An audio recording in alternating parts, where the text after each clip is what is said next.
Ke sorotan lain, Saudara, sidang lanjutan kasus suap pajak hasil operasi tangkap tangan KPK dengan terdakwa bos TV Angin Timur kembali digelar di Pengadilan Tipikor Ambon dengan agenda pemeriksaan saksi.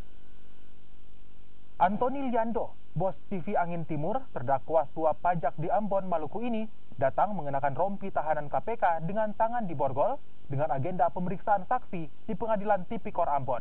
Dalam sidang ini, jaksa meminta menghadirkan saksi yakni Sulimin sebagai petugas supervisor KPP Pajak Pratama Ambon yang juga merupakan terdakwa yang turut terkena operasi tangkap tangan bersama Kepala KKP Pajak Ambon, Lama Samba. Maksud kami Lama Sikamba. Sulimin dalam keterangannya mengaku menerima suap sebesar 120 juta dari Antoni Liando, bos Angin Timur, terdakwa suap pajak. Sidang ini hanya baru digelar untuk kasus suap terdakwa wajib pajak Antoni Liando. Sementara untuk terdakwa Sulimin dan Kepala KKP Pajak Pratama Ambon, Lama Sikamba, masih dalam tahapan untuk dilimpahkan ke Pengadilan Tipikor Ambon.